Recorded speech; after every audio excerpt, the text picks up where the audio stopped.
Assalamualaikum warahmatullahi wabarakatuh. Innal hamdalillah nahmaduhu wa nasta'inuhu wa nastaghfiruh wa na'udzu billahi min shururi anfusina wa min sayyiati a'malina. Man yahdihillahu fala mudhillalah wa man yudlil fala hadiyalah. Wa ashhadu an la ilaha illallah wahdahu la syarikalah wa ashhadu anna Muhammadan abduhu wa rasuluh. Ya ayyuhalladzina amanu taqullaha haqqa tuqatih wa la tamutunna illa wa antum muslimun. Ya ayyuhan nasu taqu rabbakumul ladzi khalaqakum min nafsin wahidah wa khalaqa minha zawjaha wa batha minhuma rijalan katsiran wa nisaa'a wattaqullaha alladzi tasaaluna bihi wal arham innallaha kana 'alaikum raqiba.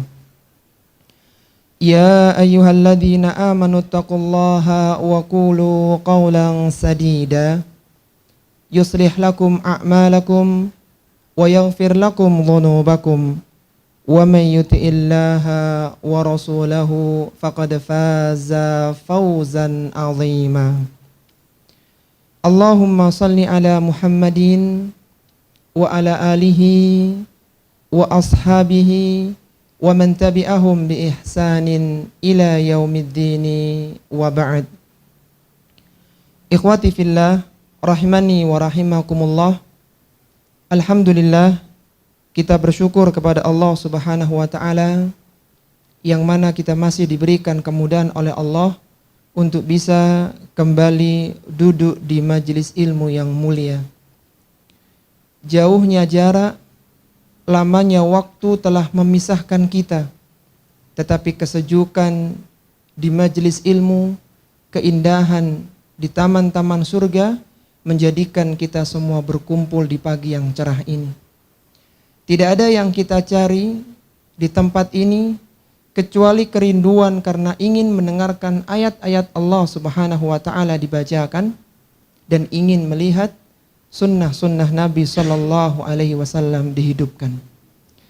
Untuk tujuan itulah kita datang ke sini.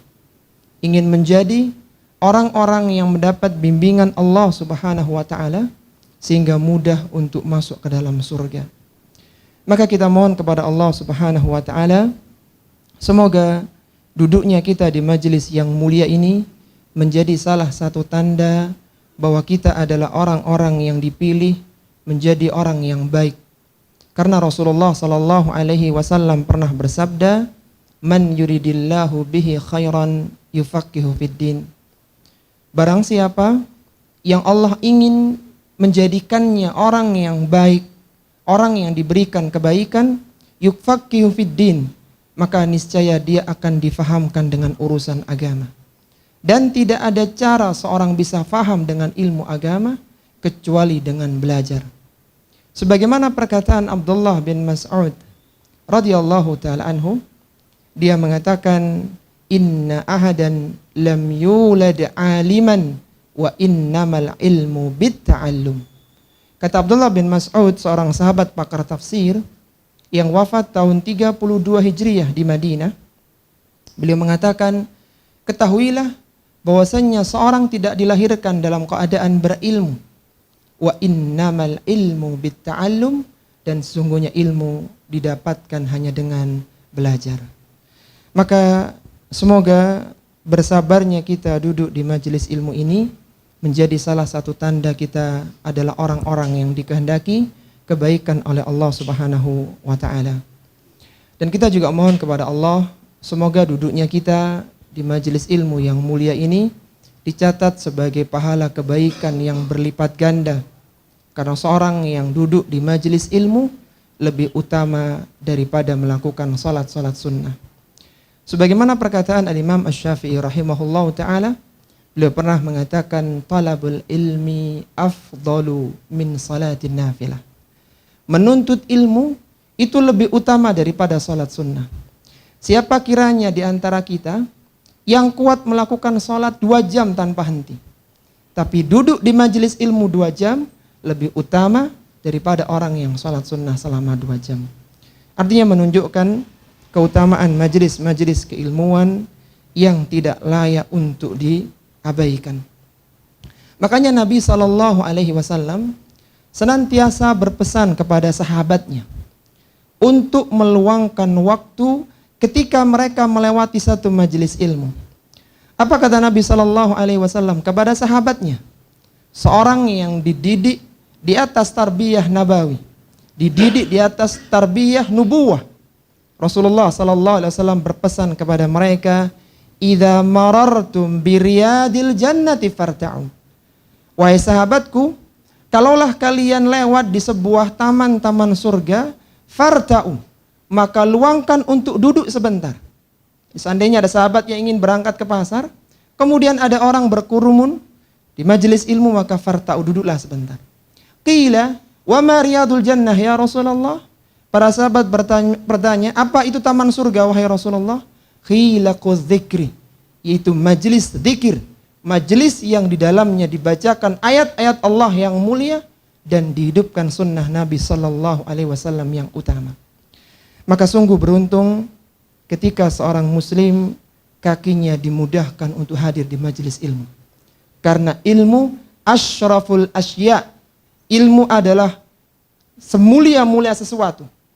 Kalaulah para pemilik harta, mereka berjerih payah mencari harta mereka dan harus menjaganya, maka pemilik ilmu setelah dia memilikinya, ilmu akan mengangkat derajatnya di atas manusia yang ada.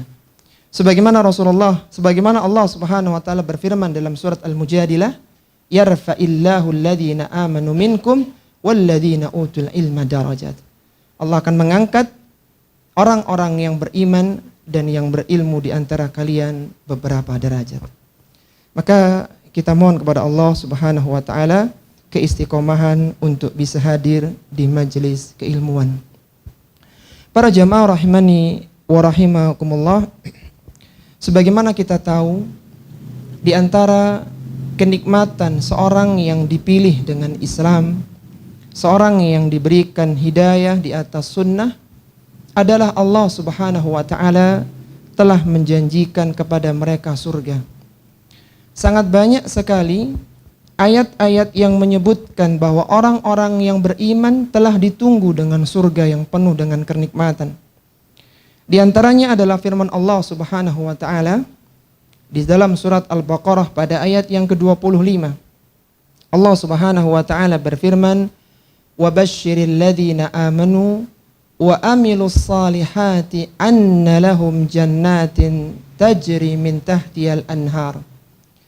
Kata Allah Subhanahu wa taala, dan berikanlah kabar gembira kepada orang-orang yang beriman wa amilus salihat, dan dia mengisi hari-hari keimanannya dengan berbagai amal saleh.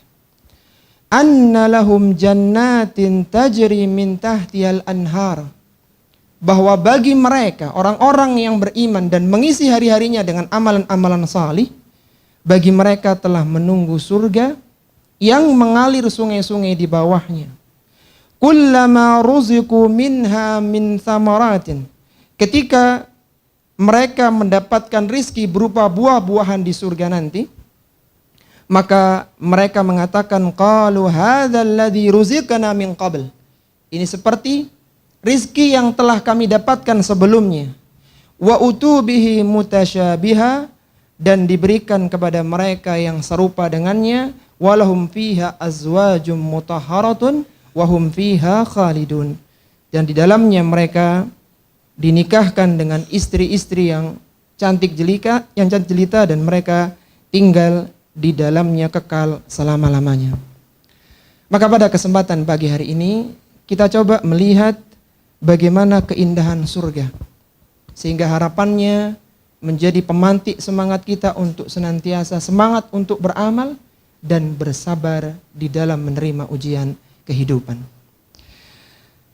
Kita mulai dari awal, yaitu setelah orang-orang yang beriman melewati fase panjang di kehidupan mahsyar, setelah mereka melewati berbagai cerita, ada pembagian amal, ada mizan, bahkan ada sirat yang terbentang di atas neraka jahanam, ada qantarah yang merupakan tempat mereka menyelesaikan hakul adami, maka tibalah orang-orang yang beriman di hadapan surga Allah Subhanahu wa taala yang sangat besar.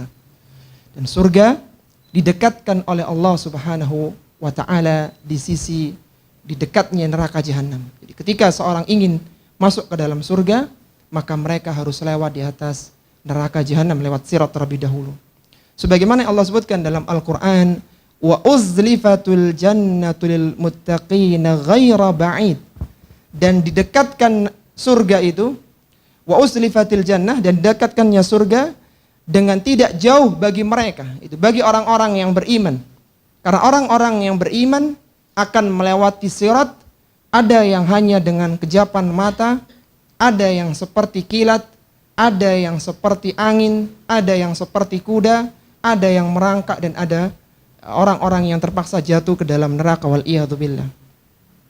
Maka ketika sudah sampai di pintu surga, di surga yang sangat besar itu, orang-orang yang beriman akan melihat 8 pintu surga yang sangat besar sekali.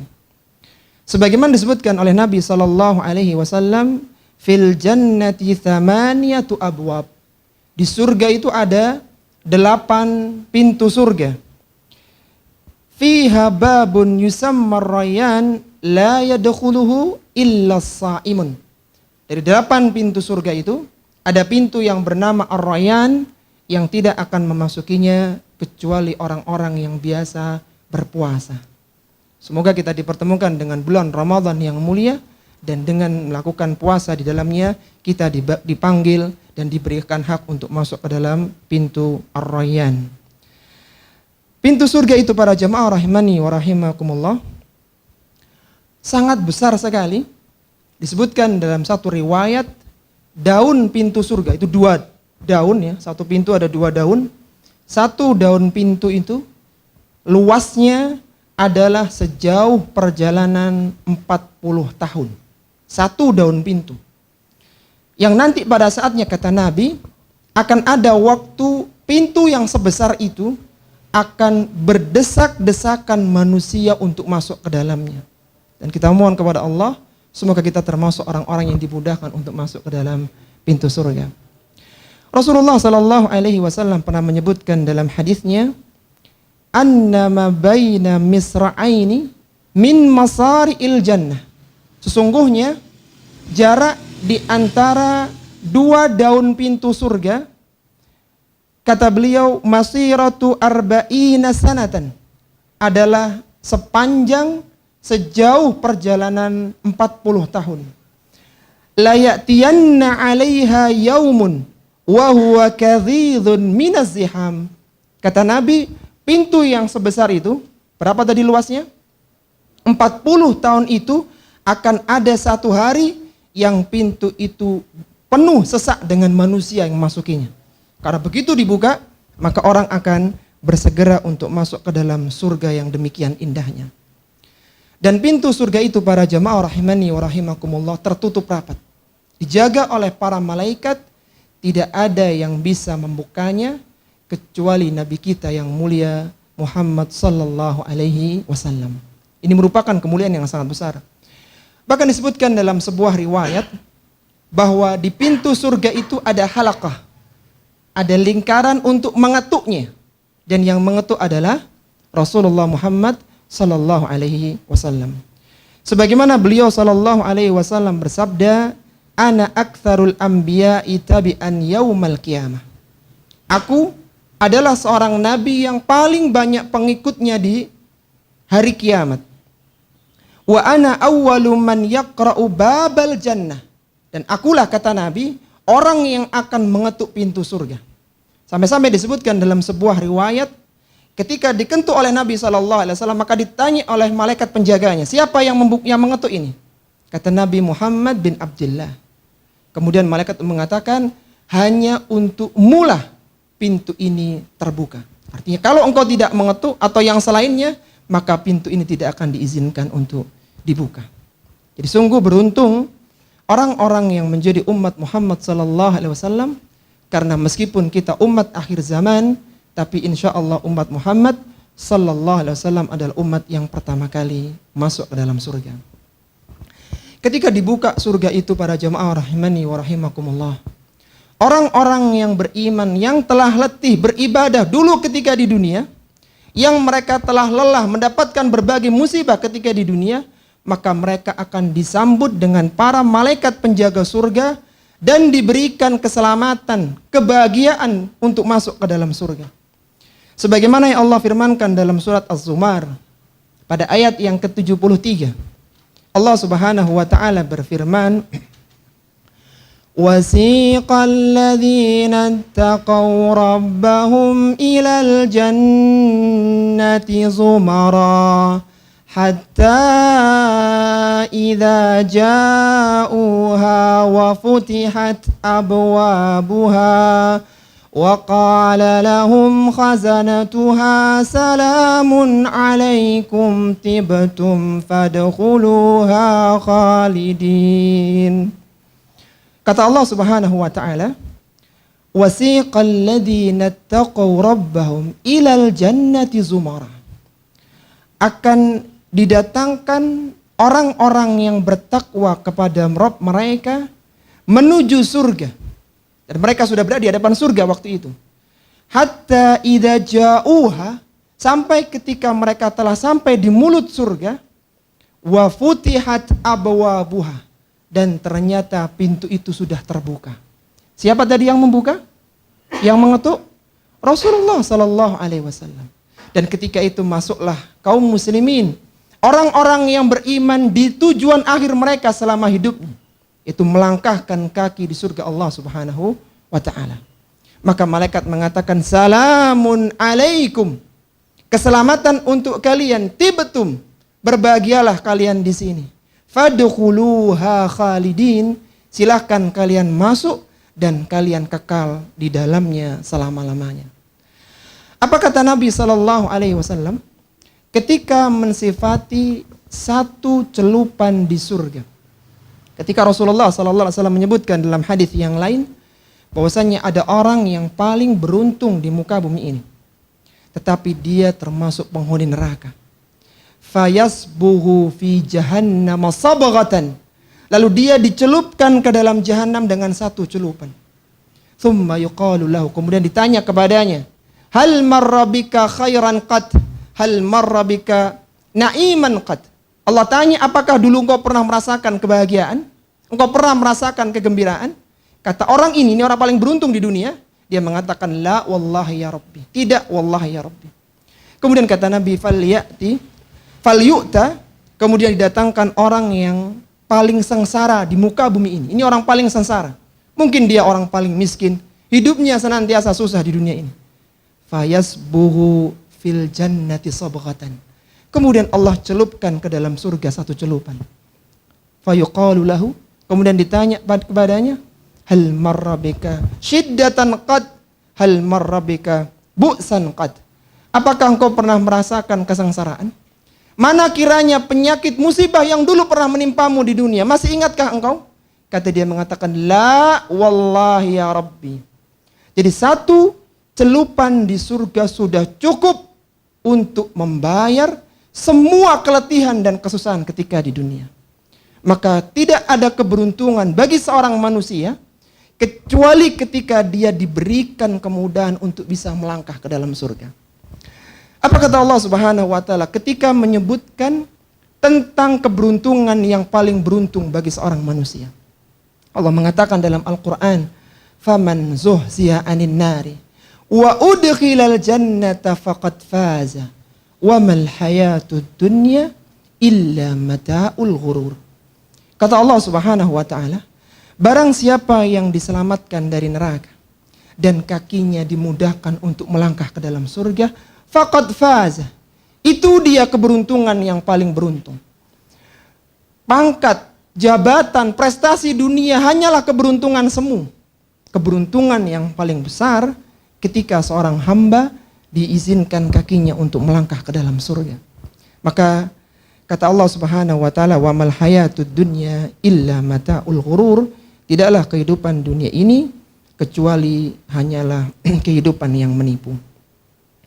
Surga para jamaah rahimani wa rahimakumullah, setelah kaum muslimin masuk di dalamnya, maka surga itu diciptakan oleh Allah Subhanahu wa taala dengan batu bata emas dan batu bata perak. Sedangkan yang menjadi penyambungnya, semennya, itu adalah minyak kasturi.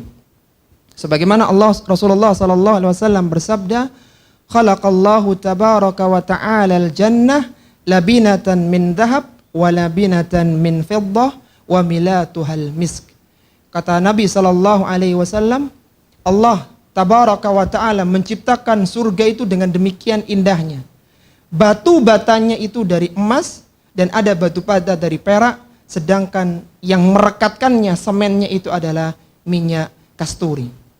Sehingga kalaulah itulah bangunan surga yang begitu indahnya, maka harumnya bau surga pasca dibukakan itu, pintu itu sudah tercium sejak perjalanan 40 tahun. Sebagaimana Rasulullah sallallahu alaihi wasallam menyebutkan dalam hadisnya, "Wa inna raihaha tujadu min masirati arba'ina sanatan." Dan harumnya bau surga itu sudah tercium sejak jarak 40 tahun lamanya. Sehingga menjadikan orang-orang yang beriman semakin rindu untuk segera masuk ke dalam surga yang demikian indahnya itu. Di surga para jamaah rahimani wa rahimakumullah, diciptakan oleh Allah Subhanahu wa taala berbagai tingkatan. Ada 100 tingkatan di surga. Kata Syekh Muhammad Ibnu Shalih Al-Utsaimin rahimahullahu taala, beliau menyebutkan bahwa surga itu bentuknya seperti kubah. Besarnya atau bentuknya itu seperti kubah. Yang paling tinggi adalah yang bagian tengahnya. Kan kubah itu kan yang tengah paling tinggi. Dan yang paling tengah itu, yang paling tengah dan yang paling tinggi adalah surga Firdaus. Surganya para nabi dan rasul. Yang kita mohon kepada Allah Subhanahu wa taala, semoga kita dimudahkan untuk masuk ke surga Firdaus Al-A'la. Sebagaimana disebutkan oleh Zaid bin Aslam, Ibnu Zaid bin Aslam, nama yang tidak asing di kitab-kitab tafsir, Zaid bin Aslam, beliau pernah mengatakan, darajatun nar tadhhabu safalan. Tingkatan di dalam neraka itu menurun. Maksudnya semakin bawah semakin berat siksaannya. Wa darajatul jannati tadhhabu uluwan. Sedangkan tingkatan di surga itu naik ke atas. Jadi semakin ke atas itu semakin tinggi derajatnya. Dan yang paling atas dari surga apa? Surga Firdaus Al-A'la. Jarak antara satu tingkatan ke tingkatan yang lainnya adalah seperti jarak antara langit dan bumi. Itu satu tingkatan. Jaraknya seperti langit dan bumi. Baru tingkatan yang kedua, tingkatan yang ketiga, terus tingkatan yang lainnya. Dan jangan antum kira ya, bahwa surga itu seperti dunia kita yang sempit ini. Kecil seperti ini. Tidak, surga sangat luas sekali. Sampai-sampai disebutkan oleh Nabi SAW tentang orang yang paling terakhir keluar dari neraka dengan merangkak, dan orang ini adalah orang yang paling terakhir masuk ke dalam surga. Apa kata Nabi SAW menyebutkan dalam hadis itu, hadis dari Abdullah bin Mas'ud radhiyallahu taala anhu. Rasulullah menyebutkan untuk orang ini, orang yang paling terakhir ini, orang yang derajat surganya paling bawah ini, dia mendapatkan dunia dan 10 kali lipatnya. Ini orang yang derajatnya paling rendah. Sebagaimana Rasulullah SAW pernah bersabda, "Inni la'alamu akhiru ahlin nari khurujan minha wa akhiru ahlil jannati dukhulan." Aku tahu, kata Nabi, aku tahu seorang yang terakhir keluar dari neraka dan orang yang terakhir masuk ke dalam surga. Artinya nggak ada lagi orang setelah itu. Siapa dia? Rajulun yakhruju minan nari habwan, yaitu seorang laki-laki yang dia keluar dari neraka dalam kondisi merangkak. Itu panjang ceritanya. Kemudian dia dimasukkan ke Nahrul Hayah, ke sungai kehidupan, dia tumbuh lagi. Lalu dia jauhkan wajahnya dari neraka, dia minta didekatkan ke surga. Panjang ceritanya, ringkasnya Allah mengatakan kepada orang ini, fadkhulul jannah fa inna laka mithlad dunya wa asyrata amthaliha. Masuklah engkau ke dalam surga, bagimu dunia dan 10 kali lipatnya. Apa kata Abdullah bin Mas'ud, perawi hadis ini, ketika membawakan hadis yang mulia ini, dia mengatakan, kana yuqalu dzalika adna ahlil jannati manzilatan. Orang ini adalah orang yang derajat surganya paling rendah sekali. Apa tadi surganya? Dunia dengan 10 kali lipatnya dunia. Apa kata orang ini ya, ketika dia melewati fase panjang sampai bisa masuk ke surga, bahkan disambut oleh bidadari surga. Apa kata orang ini, saking bahagianya dia. Dia mengatakan dalam riwayat yang lainnya, ma'u'tiya ahadun mithla ma'u'titu. Tidak ada satu makhluk pun di muka bumi, manusia, yang mendapatkan pemberian seperti yang aku dapatkan. Jadi dia merasa menjadi orang yang paling beruntung. Padahal itu tingkatan surga yang paling bawah. Yang paling bawah. Rasulullah SAW bersabda dalam hadisnya, inna fil jannati mi'atu darajah. Di surga terdapat 100 tingkatan. A'adahallahu lil mujahidina fi sabilillah. Allah sediakan bagi orang-orang yang berjihad, yang berjuang di jalan Allah Subhanahu wa ta'ala. Ma baina darajatain, jarak antara 2 tingkatan, kama baina sama'i wal ardi. Sebagaimana jauhnya jarak antara langit dan bumi. Fa idza sa'altumullaha, kalaulah kalian berdoa meminta kepada Allah, fas'aluhul firdaus, maka sempatkan untuk minta surga firdaus. Jadi ketika kita berdoa minta kedudukan, misalnya minta rizki, dimudahkan urusan, jangan lupa satu doa yang diajarkan Nabi. Allahumma inna nas'alukal firdausal a'la. Ya Allah, aku mohon kepadamu surga firdaus yang tertinggi. Kenapa kita diperintahkan untuk meminta surga firdaus? Kata Nabi, fa innahu awsatul jannah wa a'lal jannah. Karena surga firdaus adalah surga yang paling tengah dan surga yang paling tinggi. Jadi kayak kubah begitu. Bagian tengahnya ini yang paling tinggi. Fauqahu arsyur rahman, yang atapnya itu langsung arsy Allah ar-Rahman. Wa minhu tufajjiru anharul jannah, dan dari sanalah terpancar berbagai sungai-sungai yang ada di surga. Jadi mari kita mohon kepada Allah surga firdaus. Allahumma inna nas'alukal firdausal a'la. Di surga itu para jamaah rahimani wa rahimakumullah ada banyak tingkatan ya. Dan yang mempengaruhi tingkatan di dalam surga, artinya yang menjadikan seorang menduduki salah satu tingkatan dalam surga adalah amal solih selama di dunia. Amal solih yang dilakukan oleh manusia memiliki 2 fungsi. Yang pertama adalah menjadi sebab dia mendapatkan rahmat Allah Subhanahu wa ta'ala. Dan dengan rahmat itulah seorang bisa masuk ke dalam surga. Itu amalan ketika antum melakukan amal salih, Allah merahmati antum. Dan ketika antum dirahmati, puncak rahmat Allah adalah dimasukkan ke dalam surga. Ini yang pertama. Kemudian fungsi amalan yang kedua adalah untuk menentukan derajat nanti di surga. Sama-sama masuk ke dalam surga, tapi tingkatannya berbeda. Semakin ke atas, semakin apa tadi? Semakin ke atas tingkatannya semakin apa? Semakin bagus, semakin tinggi. Kalaulah yang paling rendah itu seperti 10 kali lipat dunia, maka bagaimana level yang 99, level 97, level yang ke-20, bahkan level pertama. Posisi ini yang membedakan, yang menentukan adalah amalan ketika di dunia. Seorang muslim yang menjaga sholat rawatibnya, tentunya surganya akan berbeda dengan seorang muslim yang melalaikan sholat rawatibnya. Seorang muslim yang mengistiqamahkan membaca kitabullah, tentunya akan berbeda derajatnya di surga dengan muslim yang tidak pernah membaca kalamullah yang mulia. Dan demikianlah seterusnya. Muslim yang banyak sedekah, muslim yang banyak puasa, menentukan posisi di surga. Dan sungguh beruntung seorang yang diletakkan di surga firdaus al-a'la, posisi yang tertinggi bersama para nabi dan rasul. Jadi kalau ditanya, amalan itu memiliki dua fungsi. Apa tadi fungsi yang pertama? Menjadi sebab seorang untuk mendapatkan rahmat Allah Subhanahu wa taala, dan rahmat menjadikan seorang masuk ke dalam surga. Yang kedua apa fungsi amalan? Menentukan derajat di surga. Semoga dengan seperti ini kita tidak melalaikan amalan-amalan sunnah.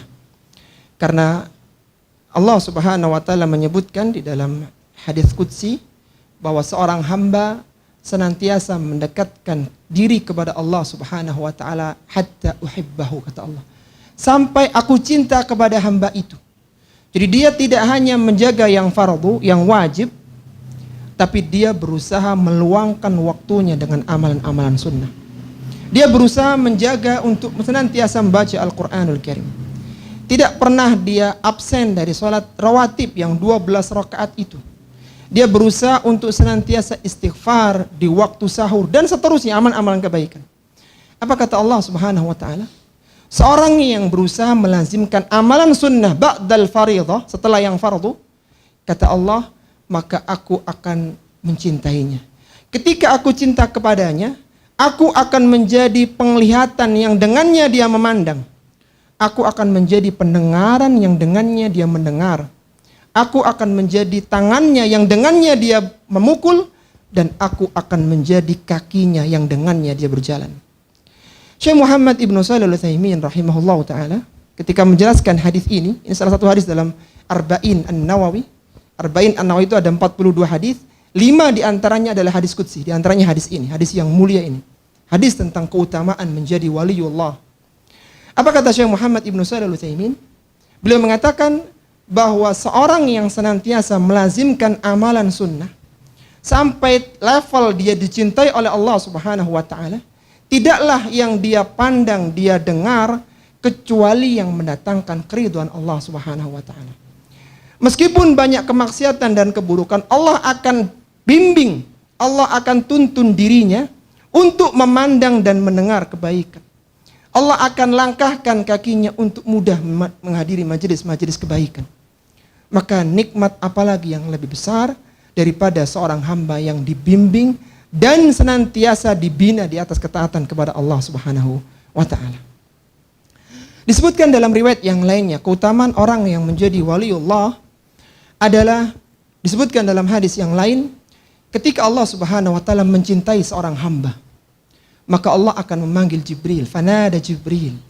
Kemudian Allah mengatakan, ya Jibril, aku cinta kepada fulan, maka cintailah dia.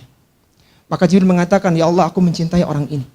Kemudian Jibril pun pergi kepada seluruh penghuni langit, para malaikat-malaikat yang suci di sana, dan mengatakan, wahai para malaikat, Allah cinta kepada fulan, maka cintailah dia. Apa kata Nabi SAW ketika penghuni langit semua sudah cinta orang ini, maka Rasulullah mengatakan Allah letakkan kecintaan kepada penghuni bumi seluruhnya. Mungkin dulu orang ini menjadi orang yang paling dibenci manusia. Tapi ketika dia sudah melakukan amalan yang mendatangkan kecintaan Allah, dia dicintai oleh Allah dan para malaikat yang ada di langit, maka dia akan disenangi oleh seluruh penduduk bumi. Akan disenangi seluruh penduduk bumi. Bahkan disebutkan dalam hadis yang lainnya, orang-orang waliullah semacam ini yang disebutkan dirinya dengan amalan-amalan kebaikan, amalan-amalan sunnah, wa idza aqsama Allahi fa abarrahu. Kalaulah dia bersumpah berdoa kepada Allah, la abarrahu, niscaya Allah akan kabulkan doanya. Sampai-sampai salah seorang ulama salaf ya, dia menceritakan ketika berkunjung di Makkah Al-Mukarramah, orang-orang sedang kekeringan, mereka datang ke Masjidil Haram untuk salat istisqa. Ada seorang yang berprofesi sebagai penjahit sepatu waktu itu. Dia datang ke Masjidil Haram. Dia tidak ikut salat istisqa. Dia mengatakan, ya Allah, dia datang di sana, dia berdoa kepada Allah, ya Allah, hambamu sekarang minta untuk diturunkan hujan. Maka turunkanlah hujan untuk mereka, ya Allah. Belum selesai dia berdoa, maka langit sudah gelap gulita, kemudian tidak lama hujan pun turun. Dan dia akhirnya pergi meninggalkan Masjidil Haram. Maka salah seorang ulama ini, dia datang mencari orang itu di mana dia tinggal. Ternyata dia seorang sol sepatu yang mungkin tidak dianggap oleh manusia. Dia dikatakan, wahai apa yang engkau ingin lakukan, apa yang engkau butuhkan denganku? Apakah kau ingin menjahit sepatu? Kata dia, tidak. Aku kesini ingin menanyakan kenapa kiranya engkau memiliki doa yang demikian mustajab. Dan dia marah besar, kemudian keesokan harinya dia pindah ke tempat yang lain. Artinya ada orang-orang yang mungkin dia tidak dikenal di halayak manusia, tapi ketika dia berdoa kepada Allah, Allah kabulkan. Karena banyak melakukan ketaatan kepada Allah Azza wa Jalla.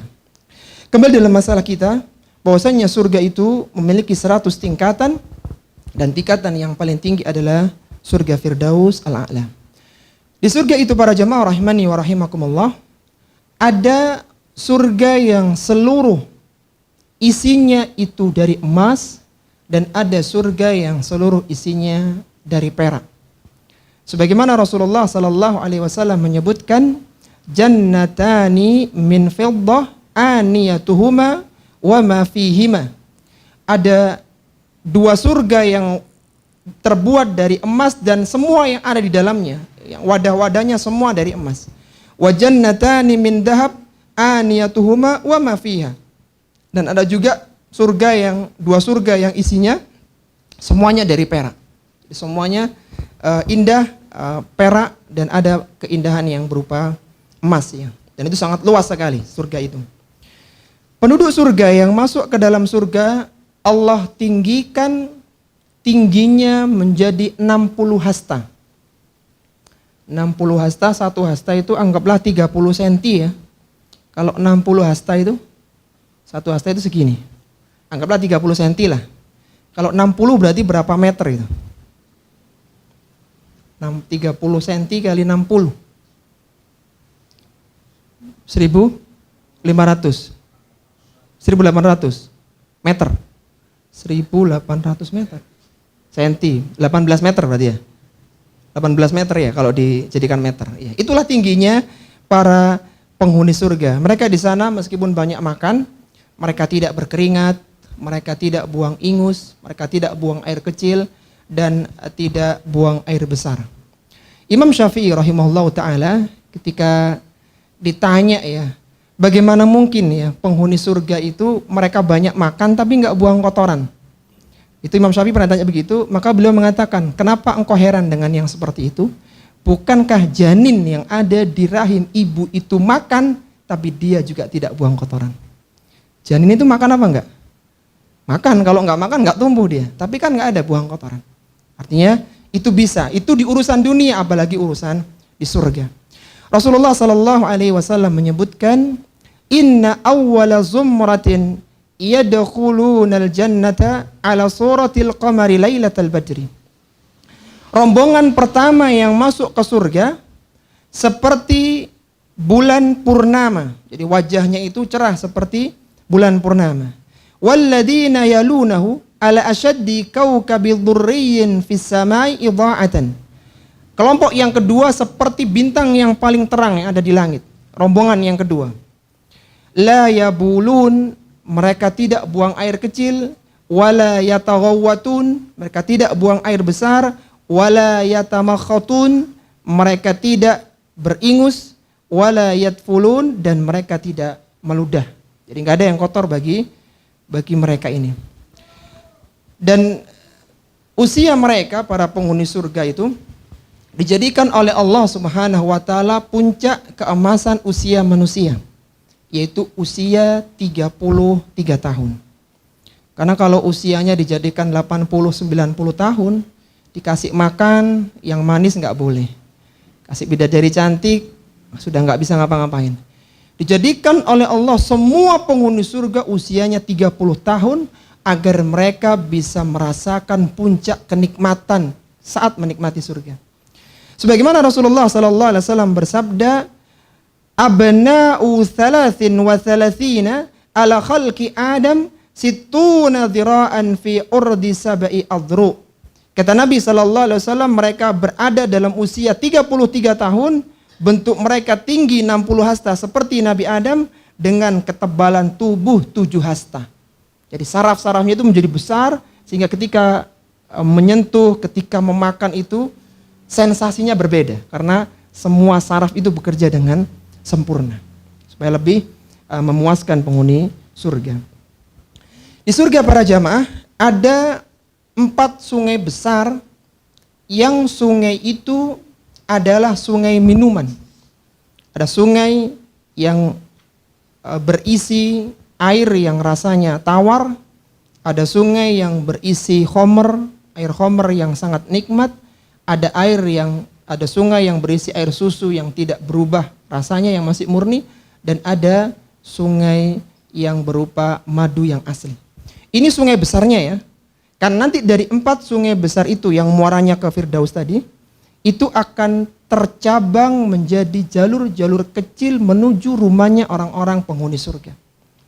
Sebagaimana disebutkan oleh Allah Subhanahu wa taala, "Matsalul jannati allati wa'idal muttaqun." Permisalan surga untuk orang-orang yang beriman yang sudah Allah sediakan bagi orang yang beriman, fiha anharum min ma'in ghairi asin. Ada air yang tawar yang tidak berubah rasanya.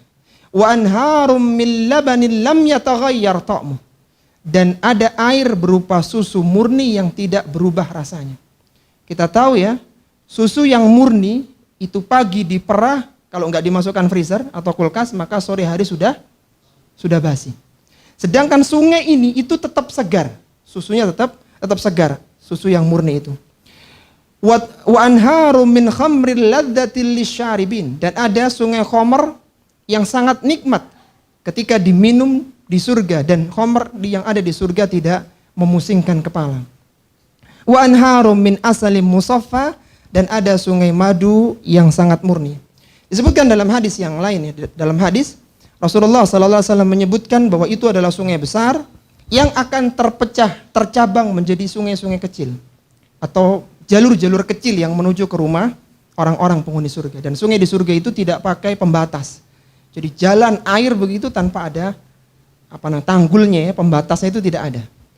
Rasulullah sallallahu alaihi wasallam bersabda, "Fil jannati bahrul laban, wa bahrul asal, wa bahrul ma, wa bahrul khamr." Ada sungai susu, sungai madu, sungai khamr, sungai air. Kata Nabi, "Tsumma tushaqqaqul anharu minha ba'dahu." Kemudian dari 4 sungai besar itu akan tushaqqaq, akan dipecah, akan keluar cabang-cabangnya yang kecil-kecil yang menuju rumahnya penghuni surga. Jadi airnya itu bisa digunakan untuk minum. Taib. Kemudian di surga ini kalau ada orang punya hobi menanam ya, mungkin di antara kita suka bertani, suka keindahan menanam, maka jangan takut.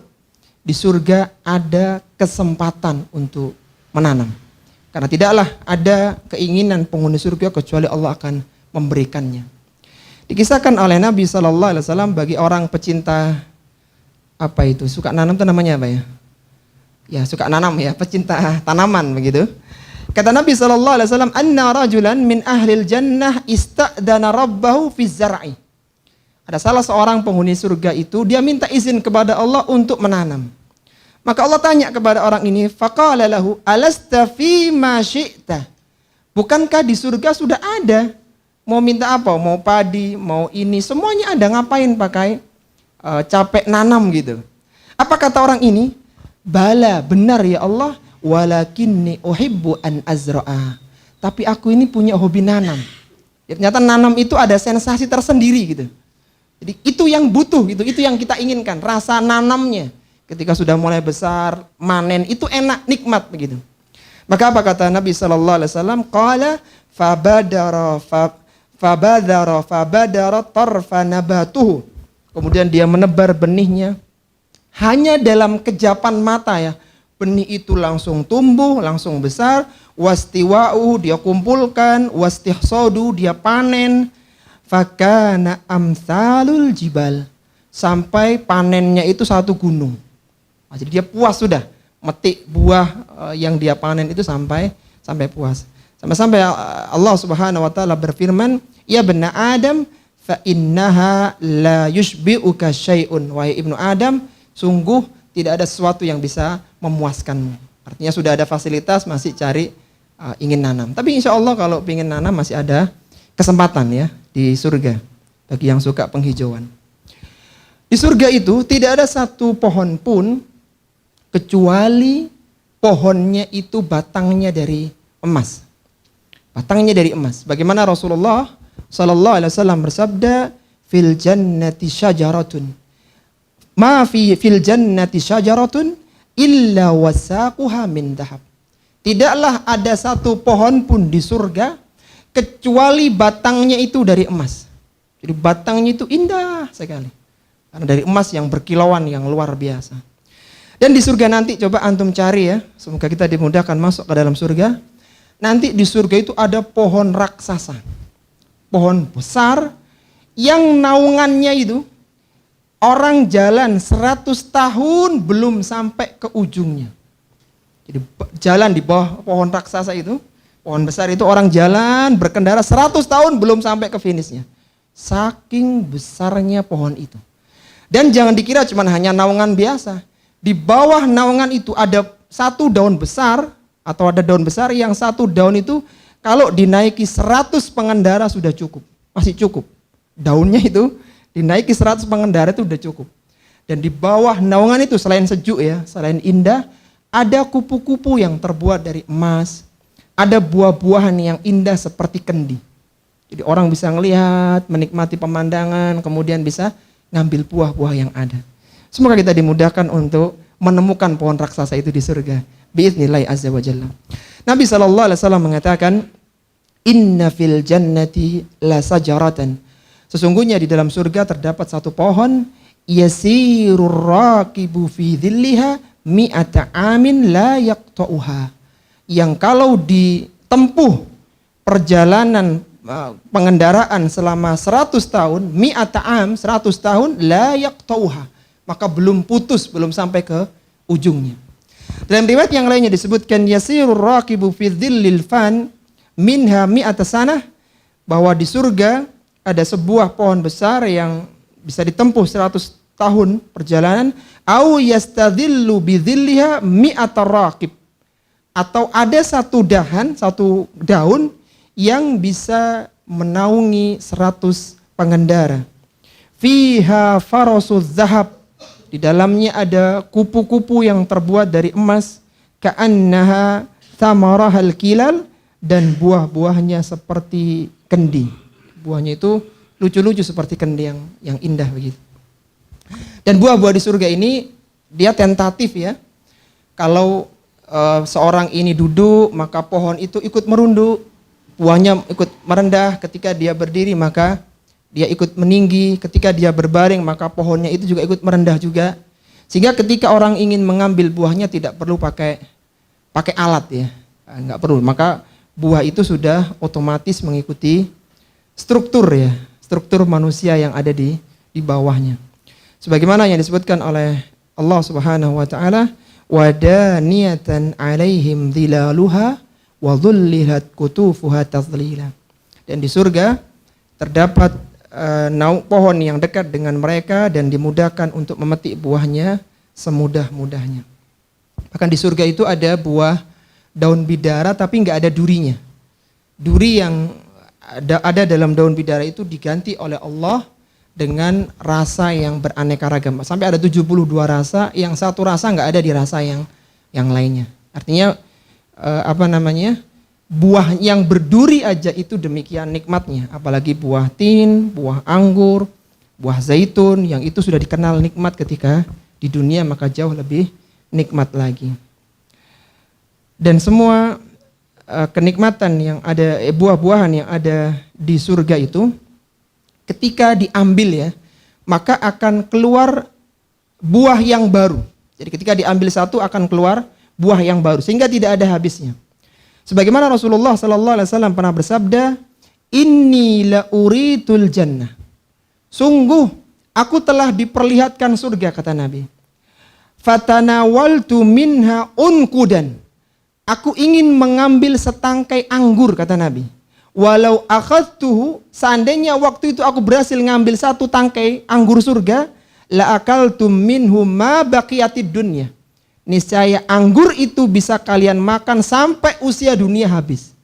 Jadi anggurnya seandainya bisa diambil ya, ditaruh di zaman Nabi. Sampai sekarang anggur itu nggak akan habis. Dimakan ribuan juta ribu orang. Nggak habis. Sampai dunia kiamat baru ini berhenti.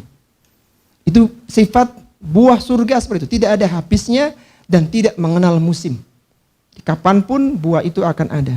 Tapi yang perlu diingat, kata Abdullah bin Abbas, laisa fil jannah mimma fid dunya illal asma. Tidak ada kesamaan antara surga dengan dunia kecuali hanya nama saja. Namanya sama-sama anggur, sama-sama tin, sama-sama zaitun, tapi hakikatnya berbeda. Tinnya surga dengan tin dunia berbeda. Anggur dunia dengan anggur surga berbeda. Bisa dipahami ya? Muncul pertanyaan begini, lalu kalau secara hakikat itu beda, kenapa buah-buah surga diberi nama buah-buah dunia? Wong hakikatnya berbeda. Kenapa kira-kira? Paham ya? Jadi kan buah anggur kita itu yang warnanya abu-abu itu, ungu ya. Itu kan beda nanti dengan yang di surga. Secara rasa beda, zaitun bidar aja berbeda, apalagi anggurnya. Pertanyaannya adalah kenapa Allah sebut buah-buahan di surga namanya sama dengan nama buah-buah di dunia. Padahal hakikatnya berbeda. Kenapa kira-kira? Wah, kayaknya berminat apa enggak ini makan buah surga ini? Iya, berminat ya. Jawabannya begini ya, yang minat malah ibu-ibu ya, Masya Allah. Semoga kita semua dimudahkan ya, masuk ke dalam surga bisa makan bareng nanti di surga Allah yang penuh dengan kenikmatan itu. Kenapa disebutkan dengan nama yang dikenal di dunia?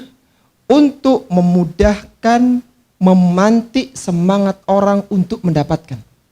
Saat disebut anggur, zaitun, tin, dan buah-buah yang lain, pisang bahkan, maka orang sudah tergambar, oh pisang seperti itu. Cuman supaya tidak muncul asumsi hanya seperti itu, maka dikatakan oleh Abdullah bin Abbas, laisa fil jannati mimma fid dunya ilal asma. Gak ada kesamaan kecuali nama. Tapi ketika disebut pisang, anggur, apel, tin, kita sudah bisa bayangkan. Dan itu akan sangat berbeda dengan buah yang ada di neraka. Nama-nama buahan neraka rata-rata namanya nggak dikenal. Namanya itu hamim. Hamim itu air yang sangat panas. Namanya ghasak. Ghasak itu nanah. Namanya ghislin. Ghislin juga nanah. Namanya zakum, pohon berduri. Nama-nama ini nggak dikenal. Jadi ketika orang disebutkan la yaquluhu illal qati'un. Tidak ada memakan buah-buah itu kecuali orang-orang yang berdosa. Jadi ketika disebut ghislin, zakum itu orang masih perlu tahu apa ini, buah apa ini. Sehingga perlu membaca tafsiran penjelasan ayat itu. Tidak langsung tergambar. Itu menunjukkan artinya ada ancaman yang mengerikan bagi mereka. Tidak seperti buah-buahan dunia. Beda dengan surga. Buah-buahannya namanya dikenal sehingga seorang ingin mendapatkan. Mungkin kalau kita sekarang biasa ya, bayangkan di sebuah tempat yang mereka tidak pernah makan buah. Maka nama-nama buahan menjadi penyemangat mereka untuk ingin mendapatkannya. Itu buah-buahan yang ada di surga. Kemudian yang berikutnya adalah tempat tinggal yang ada di surga. Semua penghuni surga itu punya tempat tinggal mereka. Mereka punya rumah. Dan rumah mereka jangan dibayangkan kayak rumah kita yang ada di dunia. Tapi rumah mereka sebesar istana. Sebesar istana. Sebagaimana yang Allah sebutkan dalam surat Al-Insan, wa idza ra'aita thamma ra'aita na'iman wa mulkan kabira. Kalaulah kalian melihat surga yang ada di sana, niscaya kalian akan melihat na'iman, kenikmatan, wa mulkan kabira, dan istana yang sangat besar sekali. Jadi besar rumahnya para penghuni surga itu. Dan penghuni surga ini nanti ya, begitu dibuka pintu surga, mereka sudah tahu di komplek blok mana rumahnya berada. Jadi nggak pakai tanya, mohon maaf malaikat, rumah saya sebelah mana ya? Nggak seperti itu. Mereka sudah tahu di sebelah mana rumahnya berada. Kenapa? Karena setiap pagi dan petang ketika di alam barzah dibukakan surga buat mereka.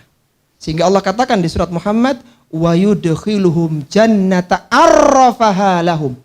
Itu dengan sighah mubalaghah.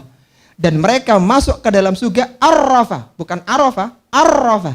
yang mereka sudah sangat mengenalnya. Sampai-sampai kata Nabi SAW tentang hafalnya seorang ketika dibukakan pintu surga segera menuju ke rumahnya karena di sana ada kenikmatan, ada bidadari yang sudah menunggu di sana. Apa kata Nabi SAW? Fawalladhi nafsu Muhammadin biyadi. Demi yang jiwa Muhammad berada di tangannya, la ahaduhum ahda bimanzilihi fid dunya minhu man bimanzilihi kana fid dunya. Kata Nabi SAW, tidaklah seorang di antara mereka lebih hafal, lebih tahu rumahnya di surga daripada hafalnya dia dengan rumahnya di dunia. Orang itu kalau misalnya dia ini tersesat, udah nyampe di kompleknya, di kampungnya kan dia sudah hafal. Nanti belok kiri, pos kamling ke kanan, ada tembel ban ke timur, sudah hafal dia. Itu penghuni surga lebih hafal daripada orang ini. Dari mana taunya? Karena dibukakan surga, kapan tadi? Setiap pagi dan petang ketika dia berada di alam kuburnya. Semoga Allah Subhanahu wa taala menjadikan kita mendapatkan nikmat kubur, karena di antara nikmat kubur adalah dibukakannya surga sehingga kita mencium baunya, merasakan indahnya sampai dekatnya hari kiamat kelak. Sudah dibahas tentang makanan, buah-buahan, pohon-pohon yang indah, rumah. Yang kurang apa ini? Yang belum dibahas ya apa? Rumah sudah, makan sudah, minum sudah, taman sudah. Bidadarinya, ya ini puncak kayaknya. Puncak kedua ya sebelum yang pertama. Di surga sudah ada bidadari-bidadari yang menunggu kita. Dan bidadari surga itu baunya sangat harum sekali. Sampai-sampai disebutkan oleh Nabi SAW, lawit tala'at imra'atun min nisa'i ahlil jannah ilal ardi. Kalaulah seandainya satu penghuni surga itu menampakkan diri ke bumi, satu bidadari surga menampakkan diri mereka ke bumi, ada yang turun satu aja. Apa kata Nabi? Mala'at ma bainahuma rihan walatana wa ma bainahuma. Niscaya antara surga dengan bumi, itu surga yang jauh sekali dengan bumi itu akan penuh dengan harumnya bidadari ini. Karena turunnya dia ke bumi, itu jarak sepanjang itu akan bau penuh, malaat penuh harum semuanya. Bumi akan penuh harum semuanya. Wala nasifuha ala ra'siha. Dan jilbab, kerudung yang ada di kepalanya itu khairun minad dunya wa ma fiha. Harganya bukan 500 sejuta saja, tapi harganya lebih baik daripada seluruh dunia. Khairum minad dunya wa fiha. Jadi yang harganya itu sangat mahal sekali. Itu jilbabnya, kerudungnya penghuni surga atau bidadari surga. Di dalam surga, seorang semuanya akan mendapatkan pasangan. Tenang saja ya, yang belum menikah ya. Seandainya misalnya qadarullah dia dicabut ruhnya oleh Allah dalam kondisi tidak menikah, belum menikah, maka tenang. Semua penghuni surga itu akan dinikahkan oleh Allah Subhanahu wa taala dengan bidadari.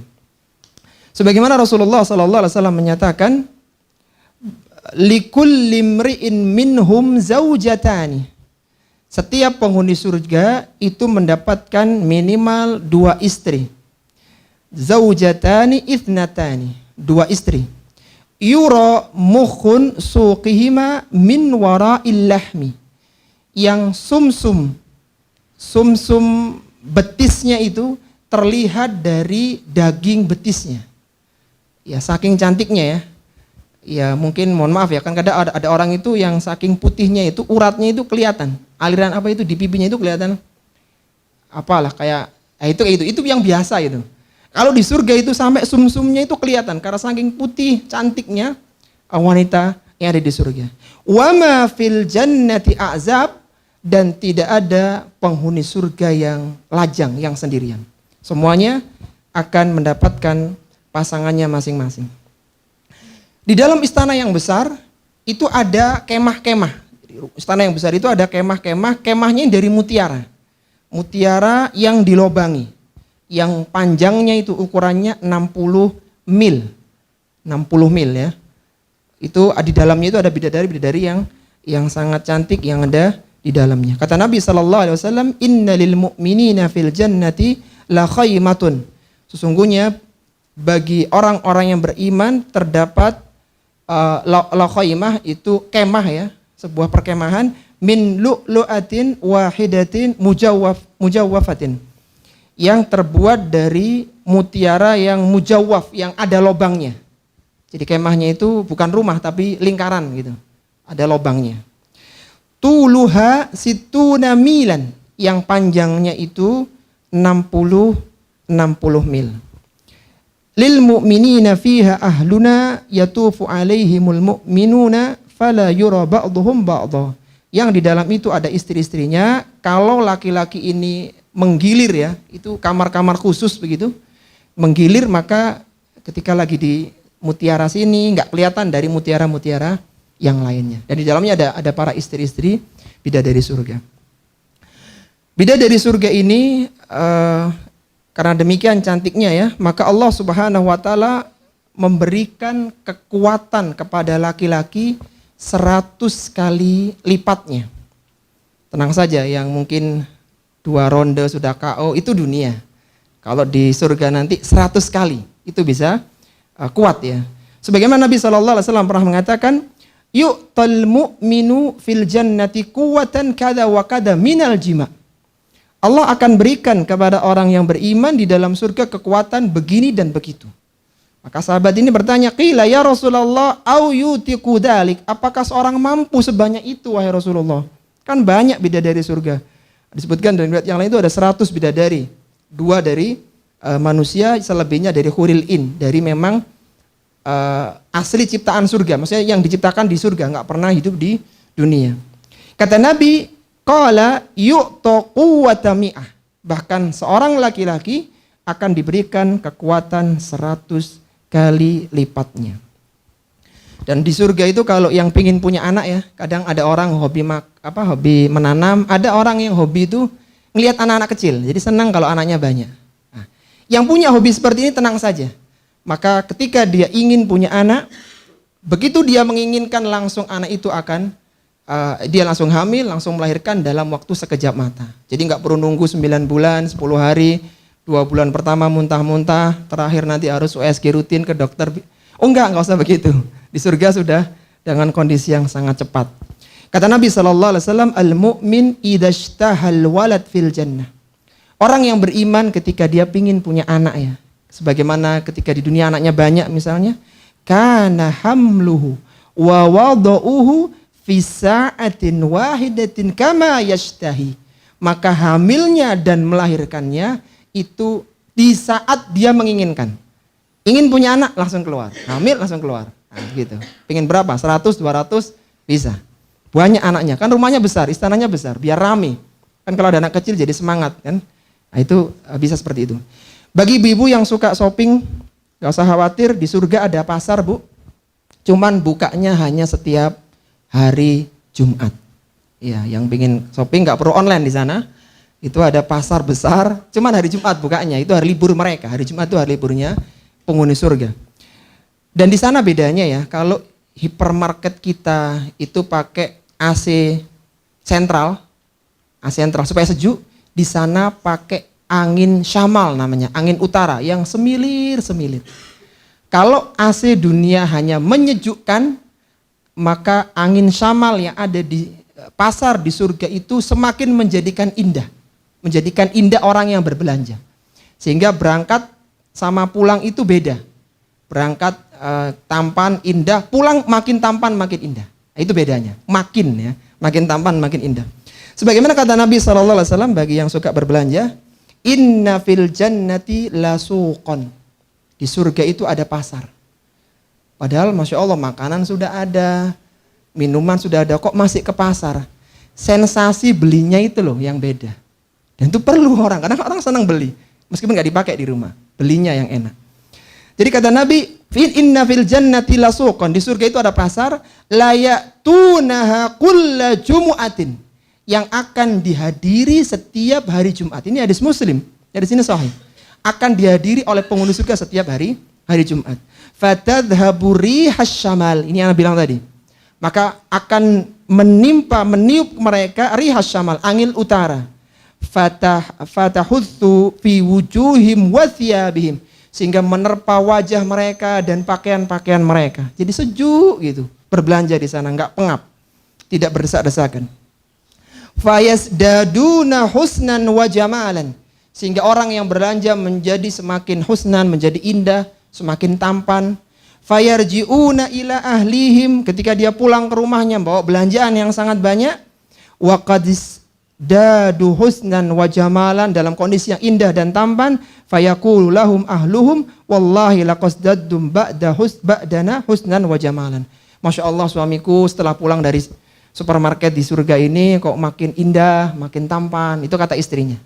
Jadi pangling ya, berubah gitu loh, berubah semakin indah. Makanya sering-sering ke pasar. Tapi di surga, jangan di dunia ya. Taib, itu pasar di surga. Yang terakhir sebagai penutup, dari sekian banyak kenikmatan ya, ada rumah, ada makanan, ada taman, bahkan ada pasar tadi. Itu belum seberapa. Nikmat yang terbesar bagi penghuni surga adalah kenikmatan melihat wajah Allah Subhanahu wa taala. Melihat Rob yang selama ini memberikan rizki kepadanya, yang dulu pernah menciptakan dari ketidakadaan, dan Rob itulah yang selama ini dia gantungkan permasalahan semua urusan kepada Rob itu. Dia menyembah Rob yang tidak tampak untuknya. Ketika di surga dia ingin melihat siapa Robnya selama ini. Di kenikmatan terbesar, kenikmatan puncak di surga bukan menggauli bidadari surga, bukan makan makanan di surga. Tapi nikmat yang terbesar adalah melihat wajah Allah Subhanahu wa taala. Sampai-sampai kata Nabi SAW atau sebagian para ulama ya, mereka mengatakan kenikmatan bercengkrama dengan bidadari surga, melampiaskan keinginan syahwat biologis dengan bidadari surga, kenikmatan melampiaskan syahwat makan dengan hidangan-hidangan surga yang demikian mewahnya, maka itu akan terlupakan ketika datang saat melihat wajah Allah Subhanahu wa taala. Itu enggak ada apa-apanya. Dan melihat wajah Allah itu hanya waktu tertentu. Sebagaimana kata Nabi SAW ketika menyampaikan kepada para sahabatnya, saat itu lagi malam bulan purnama. Kata Nabi, kata hadis dari Jarir bin Abdullah Al-Bajali ya, Jarir bin Abdullah Al-Bajali, dia mengatakan kunna julusan indan Nabi sallallahu alaihi wasallam. Suatu ketika kami pernah duduk di sebelah Nabi sallallahu alaihi wasallam, fa nadhara ilal qamari lailatal badri. Dan waktu itu sedang malam hari dan bulan sedang puncaknya purnama. Maka Nabi sallallahu alaihi wasallam bersabda, innakum sata'raduna ala rabbikum kama tarawna hadzal qamar. Kalian nanti di akhirat, di surga, akan melihat kepada Rabb kalian sebagaimana kalian melihat bulan purnama ini. Dijelaskan oleh para ulama, yang dimaksud kesamaan melihat Allah Subhanahu wa taala dengan kesamaan melihat bulan purnama, maksudnya kesamaan dari sisi kaifiyahnya. Bukan menyamakan Allah Subhanahu wa taala dengan bulan purnama. Sebagaimana Allah bantah dalam Al-Qur'an, laisa kamitslihi syai'un wa huwas samiul basir. Allah tidak serupa dengan sesuatu apapun dan Dia Maha mendengar lagi Maha melihat. Yang dimaksud kesamaan melihat Allah seperti melihat bulan purnama, maksudnya cara melihatnya. Allah Subhanahu wa taala berada di atas arasy-Nya, sedangkan penghuni surga berada di bawah, berada di surga. Itu kesamaannya, jadi atas dengan bawah. Kesamaan yang berikutnya, ketika seorang melihat bulan purnama tidak berdesak-desakan. Tidak berdesak-desakan, sebagaimana melihat sesuatu yang kecil. Jadi mereka semua akan bisa melihat bulan purnama. Demikianlah melihat Allah Subhanahu wa ta'ala. Intinya, kesamaan melihat bulan purnama disamakan dengan melihat Allah pada sisi, apanya tadi? Kaifiyah, cara melihatnya. Bukan menyamakan Allah dengan bulan purnama. Kemudian Rasulullah mengatakan, fatarawnahu kama tarawna hadzal qamar la tudammuna fi ru'yatihi. Kalian tidak akan berdesak-desakan ketika melihatnya. Sebelum kita teruskan, satu pesan dalam hadis yang mulia ini, hadis Jarir bin Abdullah Al-Bajali, hadis yang sangat indah.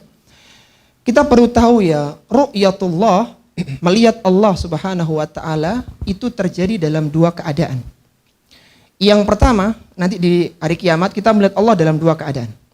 Yang pertama adalah ru'yatullah fi arsatil qiyamah, dan yang kedua adalah ru'yatullah fil jannah. Yang pertama adalah ru'yatullah di mahsyar, melihat Allah Subhanahu wa taala di mahsyar, dan yang kedua adalah melihat Allah Subhanahu wa taala di surga. Melihat Allah Subhanahu wa taala di mahsyar terjadi ketika tidak ada yang berada di mahsyar kecuali dua kelompok manusia saja, yaitu orang-orang munafik dan orang-orang mukmin.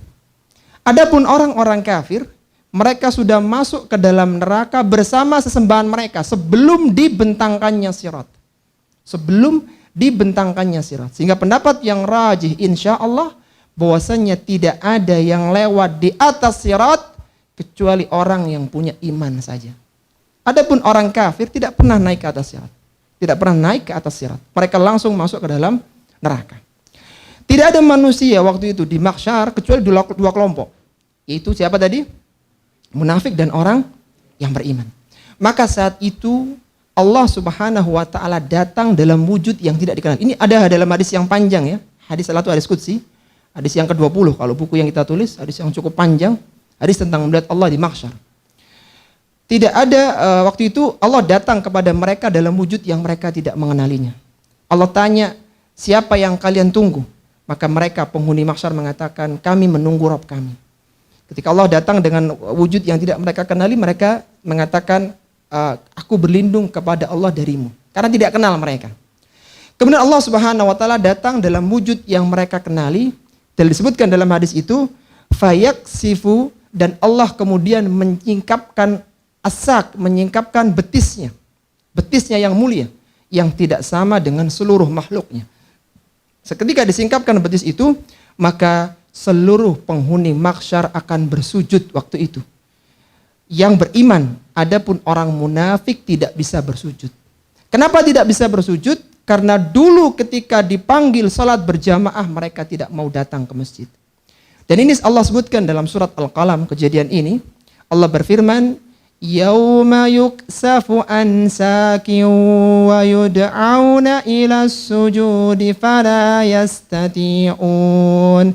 Khashi'atan absaruhum tarhaquhum dhillah. وَقَدْ كَانُوا يُدْعَوْنَ إِلَى السُّجُودِ وَهُمْ سَالِمُونَ.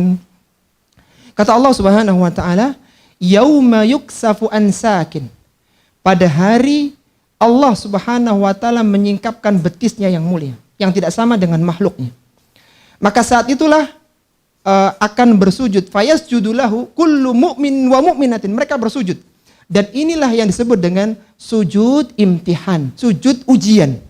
Ada sujud ujian nanti. Ketika itu, sujudlah orang-orang yang beriman dan tersisalah di mahsyar orang-orang munafik. Ketika mereka akan bersujud, maka dijadikan tulangnya itu keras, kaku, sehingga mereka tidak bisa sujud tapi jatuh. Sujud, jatuh lagi, seperti itu. Apa kata Ka'ab al-Akhbar tentang ayat yang mulia ini ya? Salah satu ayat dalam surat Al-Qalam di juz 29. Dia mengatakan, manazalat hadhil ayah illa alladhina yatakhallafuna anil jama'at. Kata Ka'ab al-Akhbar atau Sa'id bin Jubair, muridnya Abdullah bin Abbas, tidaklah Allah turunkan ayat yang mulia ini kecuali berkenaan dengan orang-orang yang banyak meninggalkan salat berjamaah. Disebutkan dalam riwayat yang lainnya, kanu yasma'una hayya 'alal fala fala yujibun. Mereka ini yang gak bisa sujud di padang mahsyar, orang-orang munafik, ketika dipanggil hayya 'alal falah fala yujibun. Mereka tidak menjawabnya. Tidak menjawab dan tidak datang salat berjamaah. Itu melihat Allah Subhanahu wa taala di mahsyar. Dan nanti ada lagi fase melihat Allah Subhanahu wa taala di surga. Apa perbedaan melihat Allah Subhanahu wa taala di mahsyar dengan melihat Allah Subhanahu wa taala di surga? Ada 3 perbedaannya. Perbedaan yang pertama, melihat Allah Subhanahu wa taala di mahsyar adalah ru'yah ta'rifiyah. Sedangkan melihat Allah Subhanahu wa taala di surga adalah ru'yah ladzatiyah.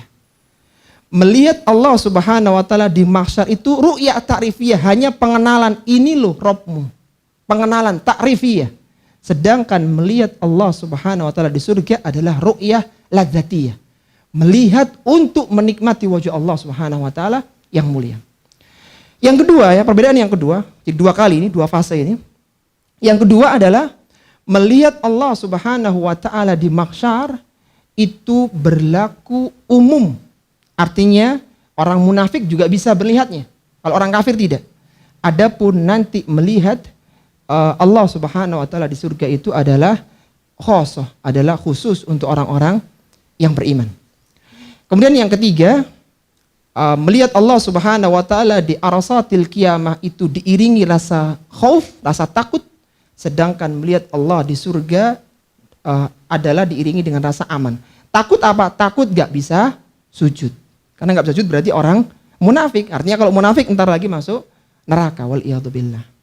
Jadi melihat Allah itu dua kali, ada yang di mahsyar, ada yang di surga. Bedanya apa tadi? Ada tiga. Yang pertama, kalau di mahsyar, ru'yah tarifiyah, untuk pengenalan. Kalau di surga, untuk menikmati wajah Allah.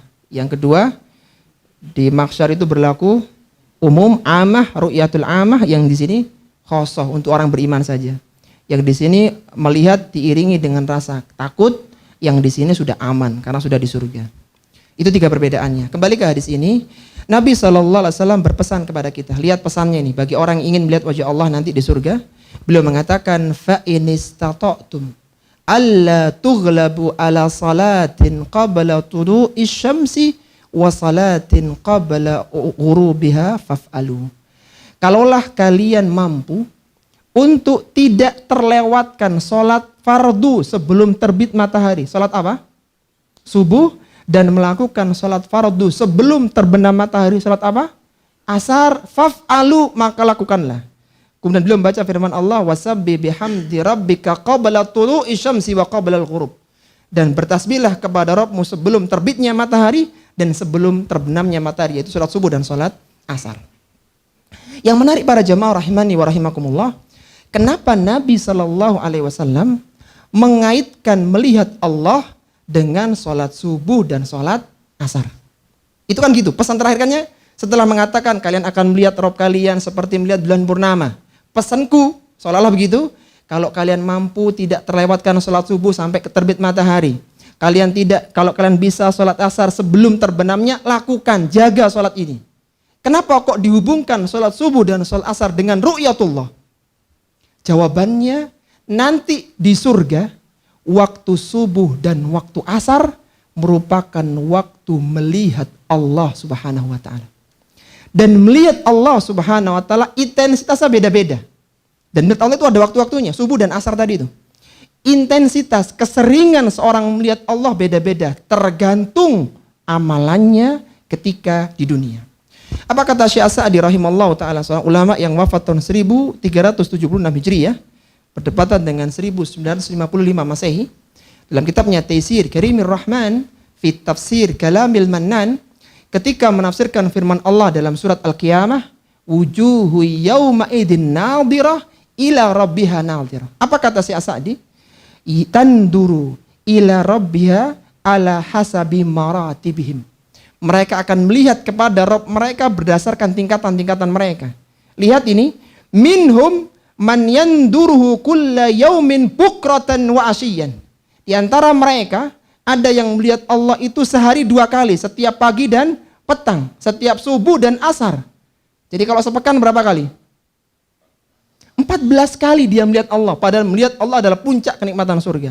Wa minhum, kata Syekh, wa minhum man yanduruhu kulla jum'atin marratan wahidatan. Dan ada penghuni surga yang hanya diberikan kesempatan melihat Allah sepekan sekali hari Jumat saja. Yang ini 14 kali, ini cuma sekali. Yang membedakan apanya tadi?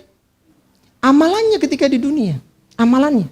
Maka menjaga sholat subuh dan asar adalah sarana agar kita dimudahkan melihat wajah Allah Subhanahu wa ta'ala. Ada satu ijazah doa ya, satu pesan doa yang bisa antum amalkan, hadis yang sangat indah, doa dari Nabi SAW yang bisa kita baca di dalam semua doa-doa kita. Bagi orang yang rindu ingin melihat wajah Rabb yang telah menciptakannya. Rasulullah SAW mengajarkan sebuah doa, Allahumma inni as'aluka ladzatan nadhari ila wajhika wasyauqa ila liqa'ik fi ghairi dharra'a mudirratin wala fitnatin mudillatin. Allahumma zayyinna bizinatil iman waj'alna hudatan muhtadin. Yang belum hafal silakan di screenshot halaman 26. Itu ada tuh, halaman 26 udah tuliskan doanya. Coba kita baca bareng-bareng lah biar hafal ya. Allahumma inni as'aluka ladzatan nadhari ila wajhika wasyauqa ila liqa'ik fi ghairi dharra'a mudirratin wala fitnatin mudillatin. Allahumma zayyinna bizinatil iman waj'alna hudatan muhtadin. Wah, kayaknya perlu dihafalin doanya. Ya silakan ya di screenshot, kalau mau doa taruh HP di tangan dulu, jadi dibaca gitu.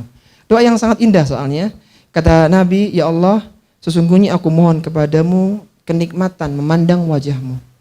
Wasyauqa ila liqa'ik, dan kerinduan untuk bertemu denganmu. Seorang tidak bisa bertemu dengan Allah kecuali harus mati dulu. Banyak orang yang takut dengan kematian, tapi orang yang beriman dilatih untuk cinta kepada kematian, karena kematian sarana bertemu dengan Allah di surga.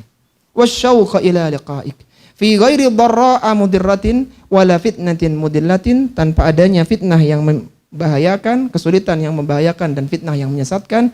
Allahumma zayyinna bizinatil iman.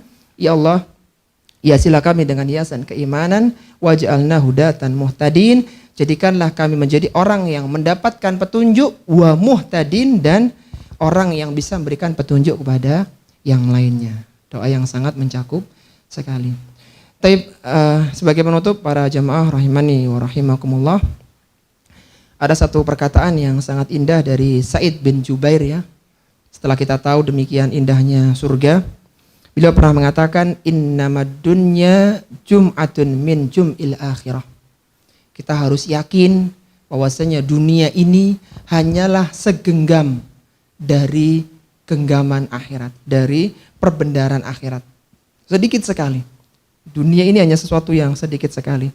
Di sana ada sesuatu yang jauh lebih indah, yang jauh lebih kekal, yang belum pernah dilihat oleh mata, kenikmatannya nggak pernah didengar oleh telinga, bahkan tidak pernah terbersit dalam hati kita. Lebih indah lagi.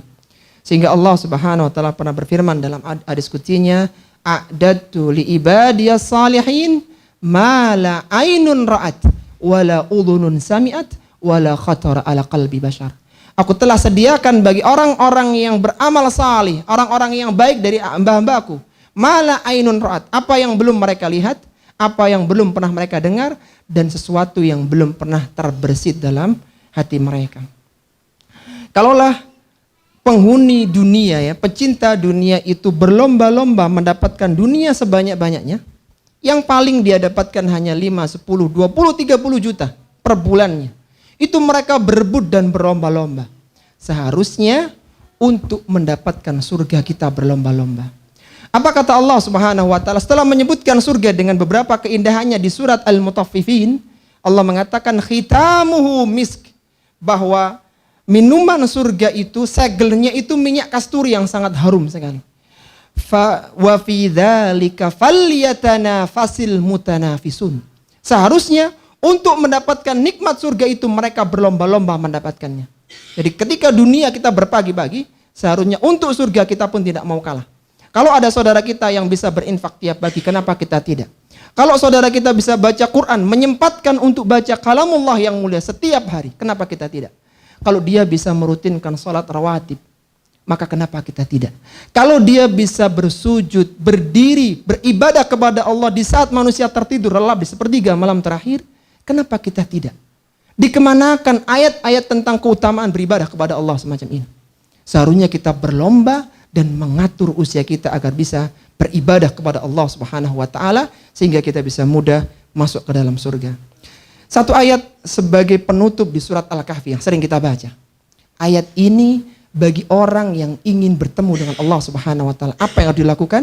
Allah mengatakan, "Faman kana yarju liqa'a rabbih falyamal amalan salihah wala yusyrik bi ibadati rabbih ahada."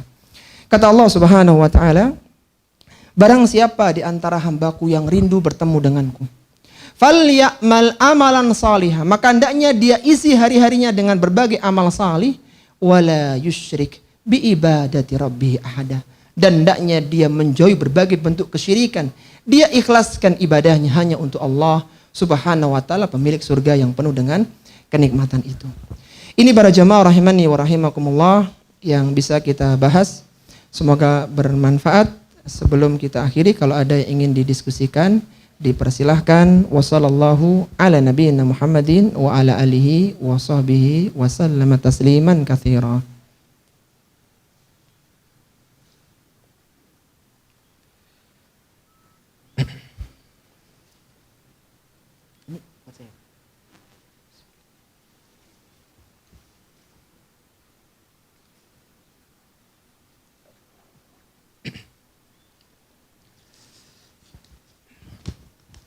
Taib ya, ada beberapa pertanyaan yang sudah masuk ini. Yang pertama, untuk di surga, apakah ada ibadah yang dilakukan oleh penghuninya? Misalnya sholat dan puasa. Di surga tidak ada. Di surga adalah tempat untuk memanen ya. Letihnya sholat, puasa itu hanya di dunia. Maka ketika di surga sudah tidak ada lagi. Yang ada malah makan sebanyak-banyaknya, bergaul dengan bidadari surga sepuasnya, dan demikian seterusnya.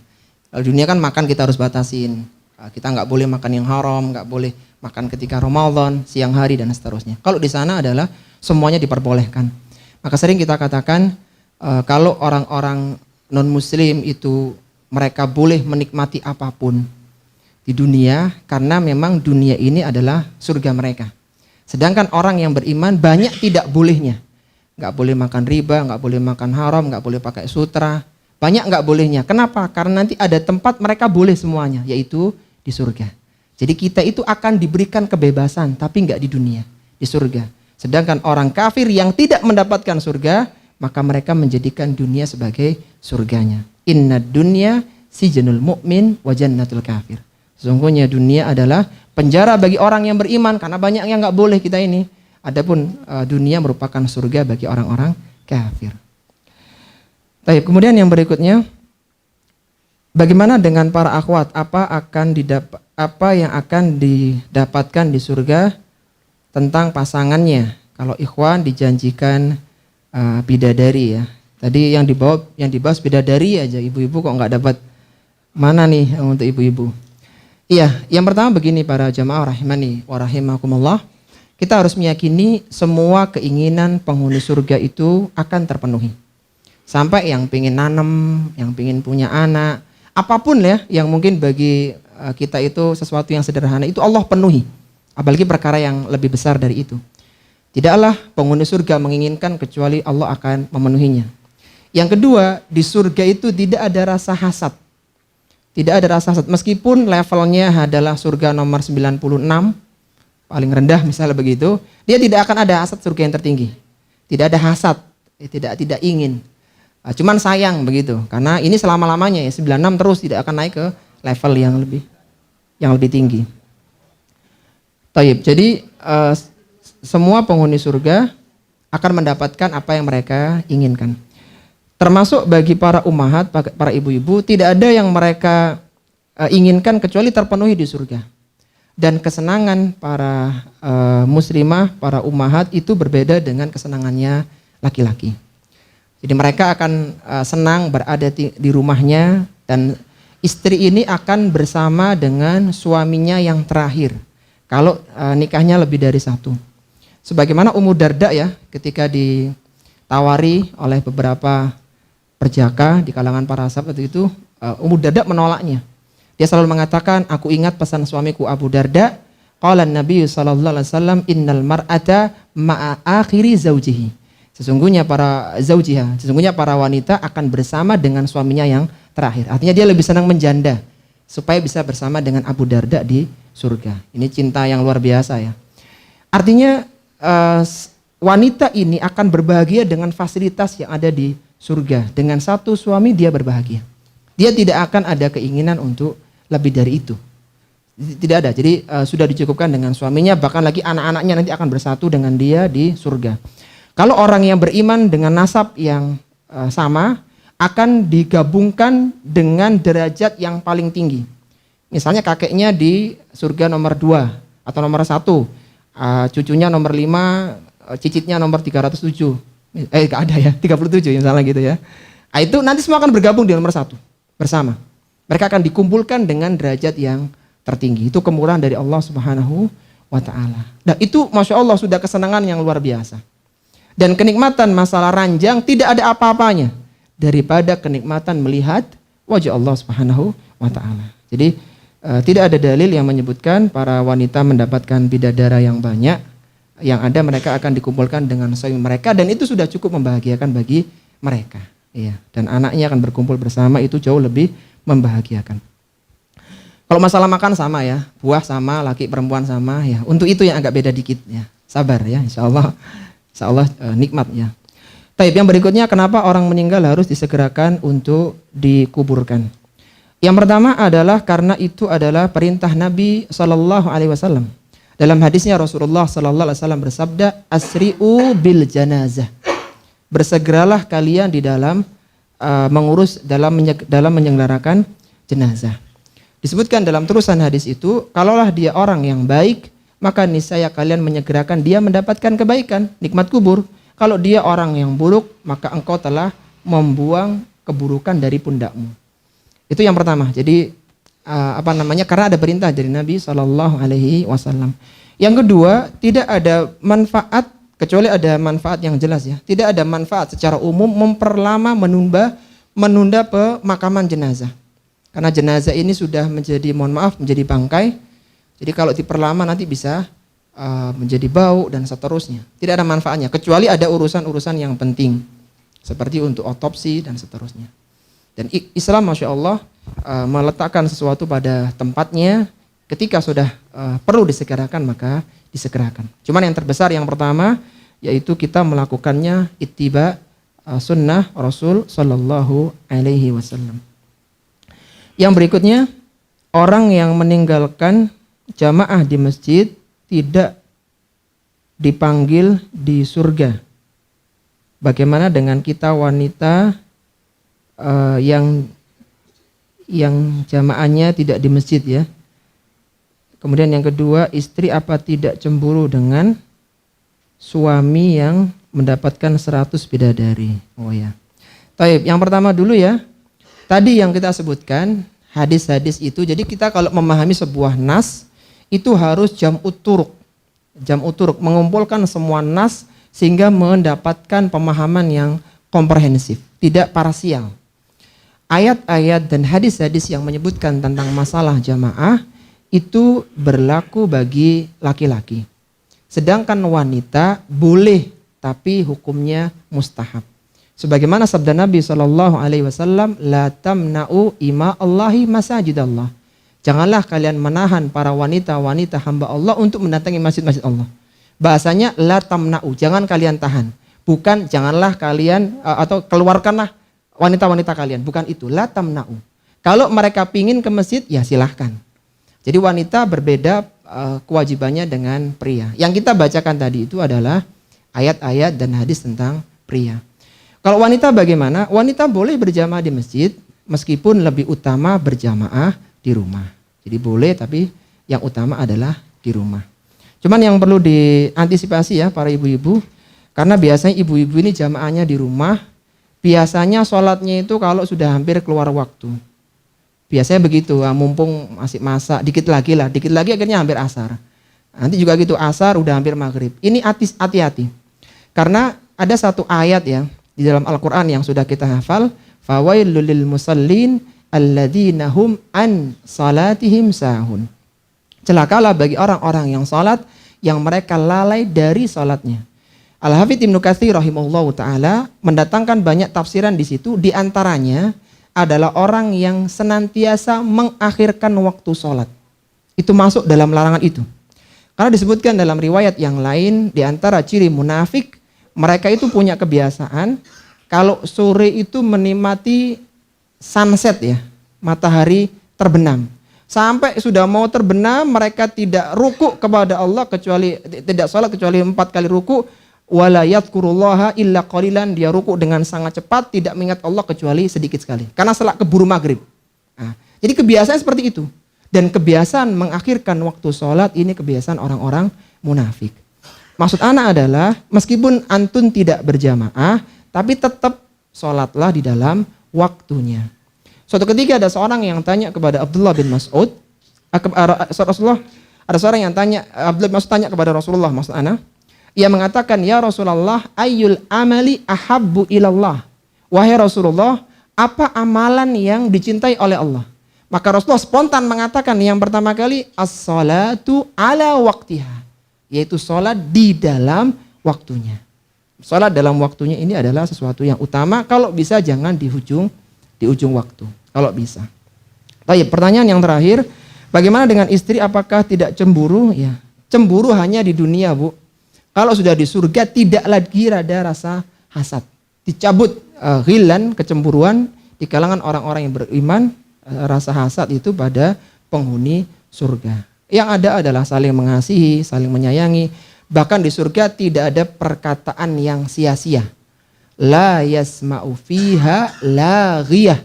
Tidak ada di dalamnya laghiyatan, perkataan yang sia-sia. Jadi tidak ada ucapan yang menyakiti yang lainnya. Baik, mungkin ini yang bisa kita bahas pada kesempatan kali ini. Semoga bermanfaat, memotivasi kita untuk mengisi sisa usia kita dengan berbagai amalan-amalan kebaikan yang bisa memudahkan kita untuk masuk ke dalam surga yang penuh dengan kenikmatan. Kita akhiri wassallallahu ala nabiyyina Muhammadin wa ala alihi wa sahbihi wasallam. Subhanakallahumma wa bihamdika asyhadu an la ilaha illa anta astaghfiruka wa atubu ilaik wa akhiru da'wana anil hamdulillahi rabbil alamin. Wassalamualaikum warahmatullahi wabarakatuh.